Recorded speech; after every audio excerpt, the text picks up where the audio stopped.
అందరికీ నమస్కారం మిత్రులారా. ఈ చేతులు కాళ్ళు తిమ్మిళ్ళు ఎక్కడం, లాగడం, సుదులతో కూర్చున్నట్టు ఉండడం, లేకపోతే ఏదో చీమలు ఆకినట్టు ఉండడం, ఇటువంటి పిన్స్ అండ్ నీడిల్ సెన్సేషన్ అంటాం దీన్ని. సో ఇటువంటి ప్రాబ్లం ఎప్పుడైనా ఫేస్ చేశారా మీరు?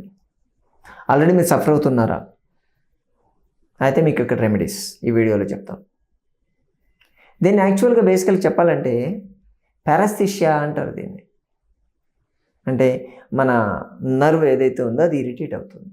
ఇరిటేట్ కావడం వల్ల అది మొత్తం యూజువల్ ఎక్కడెక్కడికైతే సప్లై చేస్తూ ఉంటుందో అక్కడంతా ఇది వచ్చేస్తూ ఉంటుంది, ఈ పారాస్థీషియా. సో ఈ పారాస్థీషియా ప్రాబ్లం రావడానికి యూజువల్గా అయితే ఏదైనా ఓవర్ స్ట్రెచ్ చేయడం, ఓవర్ యూసేజ్ చేయడం, దాన్ని ప్లస్ అన్వాంటెడ్ స్ట్రెచెస్ జరగడం, అన్వాంటెడ్ ప్రెషర్ పడడము, ఇటువంటివి జరిగినప్పుడు యూజువల్గా అవుతూ ఉంటుంది. అలా కాకుండా కొంతమందికి క్రానిక్ ప్రాబ్లం అంటాం. అంటే ఈ ప్రాబ్లం రావాలి అంటే యూజువల్గా నెక్ దగ్గర కానీ బ్యాక్ దగ్గర కానీ నర్వ్ మీద కంప్రెషన్, అంటే ఈ పిఏవిడి ప్రొలాప్స్ ఇంటర్వర్టెబ్రల్ డిస్క్ అంటాం, నర్వ్ కంప్రెషన్ కావచ్చు. ప్లస్ కొన్ని రకాలైనటువంటి డ్రగ్స్, ఈ క్యాన్సర్కి వాడేటువంటి డ్రగ్స్, అలాగే హై బీపీకి వాడేటువంటివి, డయాబెటీస్కి వాడేటువంటివి, ఇటువంటి డ్రగ్స్ వాడడం వల్ల కిడ్నీ ప్రాబ్లం ఉన్నవాళ్ళు కానీ, లివర్ డిసీజెస్ ఉన్నవాళ్ళు కానీ, హైపోథైరాయిడిజం ఉన్నవాళ్ళు కానీ, అలాగే కొంతమందికి కీమోథెరపీ అవుతూ ఉంటుంది క్యాన్సర్ పేషెంట్స్కి, అటువంటిప్పుడు కానీ.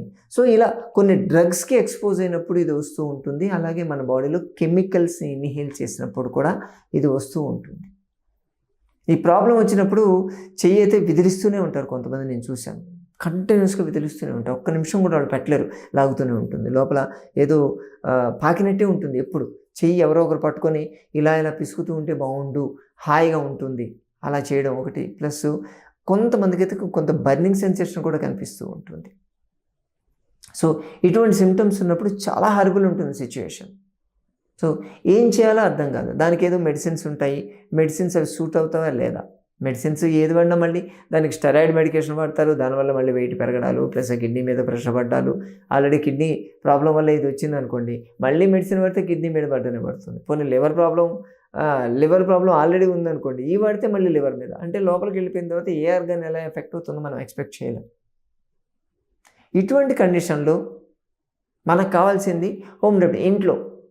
ఇంట్లో ఉండేటువంటి పదార్థాలతో మనం ఎలా, మన మెడికల్ షాప్ అదే చెప్తాం కదా, వంటింట్లో ఉండేటువంటి మెడిసిన్స్ వాడుకోవాలి. మెడిసిన్స్ వాడుకుంటే ఎటువంటి సైడ్ ఎఫెక్ట్ లేకుండా మనం చేసుకోవచ్చు. ఇంటర్నల్గా ఉంటే ఎక్స్టర్నల్గా ఉంటే రెండూ చేయొచ్చు మనం. లెవెండర్ ఆయిల్ అని చెప్పి దొరుకుతుంది, ఇది అరోమా ఆయిల్.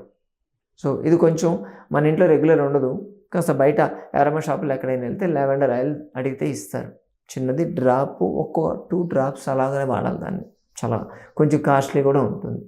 ఈ లెవెండర్ ఆయిల్ తెచ్చుకొని దాన్ని మామూలుగా మన కొబ్బరి నూనెలో ఒక 10 డ్రాప్సే వేయాల్సింది, డ్రాపర్తో వేయాలి.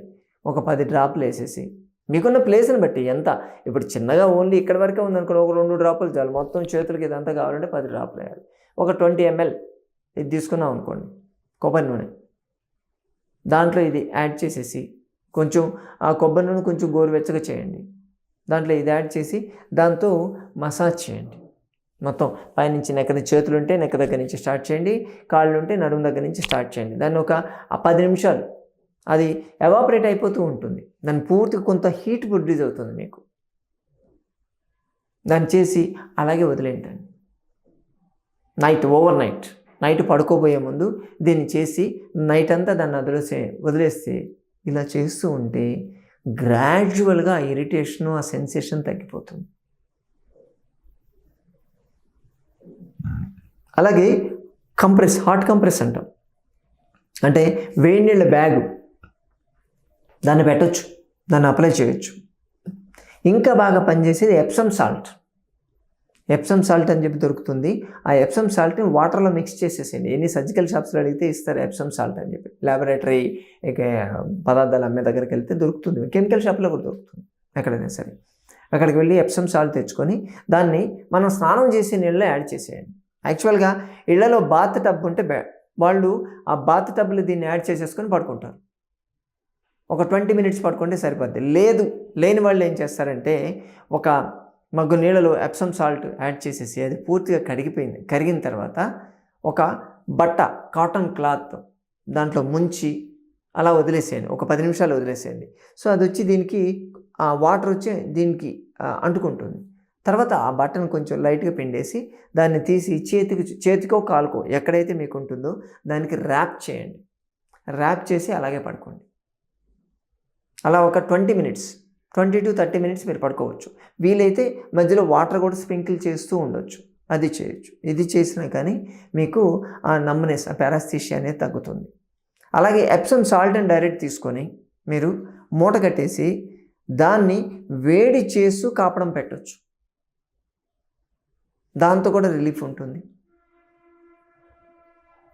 సిన్నమోన్ పౌడర్, దాల్చిన చెక్క కషాయం తాగాలి. స్టిమ్యులేట్ చేస్తుంది, అది నర్వ్స్ అంతా కంప్లీట్గా స్టిమ్యులేట్ చేసి దానికి బ్లడ్ సర్క్యులేషన్ బాగా పెంచి రిలాక్స్ చేసేటువంటి కెపాసిటీ సిన్నమోన్కి ఉంటుంది. అందుకని మీరు ఏం చేస్తారంటే ఒక 1/2 స్పూన్ దాల్చిన చెక్క పౌడర్ తీసుకోండి, నీళ్లు కాయండి. ఫస్ట్ మరగ కాచి దాన్ని 1 కప్పు వేడి నీళ్ళు తీసుకొని దాంట్లో ఈ 1/2 స్పూన్ సిన్నమోన్ యాడ్ చేసేయండి. యాడ్ చేసి మెల్లగా తాగాలి, వెంటనే తాగేయాలి. ఇమ్మీడియట్గా సిప్ బై సిప్ తాగుతూ ఉండాలి. రోజుకు 1 సారి 2 సార్లు తీసుకోవచ్చు, నష్టం లేదు. దీన్ని తీసుకోవడం వల్ల ఈ తిమ్మిర్లు తగ్గుతాయి, మీకు నమ్మనేసి తగ్గిపోతూ ఉంటుంది. పెరుగు, బాగా పులిసినటువంటి పెరుగు తీసుకోండి, ఇది కూడా బాగా పనిచేస్తుంది, సూతనింగ్ ఎఫెక్ట్ ఇచ్చేస్తుంది మీకు. దీన్ని వాడవచ్చు. సో దీన్ని రోజుకి 1 కప్పు, అంటే అన్నంలో పెరుగు మనం తింటాం కదా, అది కాదు, ఇది సపరేట్గా తీసుకోవాలి. దీన్ని రెగ్యులర్గా సపరేట్గా తాగుతూ ఉండాలి. తాగుతూ ఉంటే ఇది కూడా రిలీవ్ చేస్తుంది. మీకు పారాస్థీషియా ప్రాబ్లం గ్రాడ్యువల్గా తగ్గుతూ వస్తుంది. ఈవెన్ డయాబెటీస్తో సఫర్ అయ్యే వాళ్ళు, డయాబెటిక్ న్యూరోపతి అంటారు, వాళ్ళు కూడా దీన్ని ట్రై చేయొచ్చు. వాళ్ళు కూడా రిలీఫ్ ఉంటుంది ఖచ్చితంగా. అండర్లైన్ ప్రాబ్లం ఏదైతే ఉంటుందో అటువంటిది దాన్ని సూతనింగ్, అంటే దాన్ని పూర్తిగా తగ్గించుకుంటే మీకు అసలు ప్రాబ్లం పూర్తిగా పోతుంది. బట్ ఇవి మనకి రిలీవ్ కావాలి, ఈ ప్రాబ్లం ఇమ్మీడియట్గా మనకి రిలీవ్ కావాలి, మన పనులు మనం చేసుకునేటట్టు ఉండాలి అంటే ఖచ్చితంగా ఈ మెథడ్స్ మనం చెప్పినటువంటి ఈ చిన్న చిట్కాలు కానీ మీరు కానీ వాడగలిగితే ఖచ్చితంగా రిలీఫ్ వస్తుంది. ట్రై చేయొచ్చు, ఎవరైనా ట్రై చేయొచ్చు. వీటి వల్ల ఎటువంటి సైడ్ ఎఫెక్ట్స్ ఉండవు. మీ ప్రాబ్లం కాళ్ళు చేతులు తెమ్మిలక్కడాలు, ఈ పారాస్థీషియా ప్రాబ్లం పూర్తిగా తగ్గిపోతుంది. ముందు నుంచి రెస్ట్ ఒకటి ప్రాపర్గా ఇవ్వండి, కొన్ని stretches, neck and back stretches చేసుకోవడం, యోగాసనాలు చేయండి, ప్రాపర్గా వాటర్ తాగండి, వేడి నీళ్ళు తాగండి. ఈ ప్రాబ్లం ఉన్నప్పుడు అది తాగుతూ ఉండాలి. దాంట్లో కొంచెం పసుపు వేసుకొని తాగలిగితే పసుపు చాలా బాగా పనిచేస్తుంది. తులసి ఆకులు జ్యూస్ చేసుకొని దాన్ని తాగొచ్చు. తులసి ఆకులు బొగ్గను పెట్టుకొని దాన్ని మెల్లమెల్లగా చేస్తూ ఆ రసం కూడా తాగుతూ ఉండొచ్చు. ఇది చేయొచ్చు. ప్రాపర్ స్లీప్ ఉండాలి, ప్రాపర్ రెస్ట్ ఉండాలి. ఏదైతే ఏ చెయ్యకాలైతే మీకైతే పారాస్థీషియా లాగా అనిపిస్తుందో దాన్ని ఓవర్ స్ట్రెయిన్ చేయొద్దు. సాధ్యమైనంత వరకు ఆ లింబ్ని కాస్త రెస్ట్ ఇచ్చేస్తే అది తొందరగా ఈ ప్రాబ్లం నుంచి బయటపడేటువంటి అవకాశాలు మనకు ఉంటాయి. కాబట్టి ట్రై చేస్తారు కదా, కంగారు పడద్దు. కంగారు పడితే ప్రాబ్లం ఎక్కువైపోతుంది.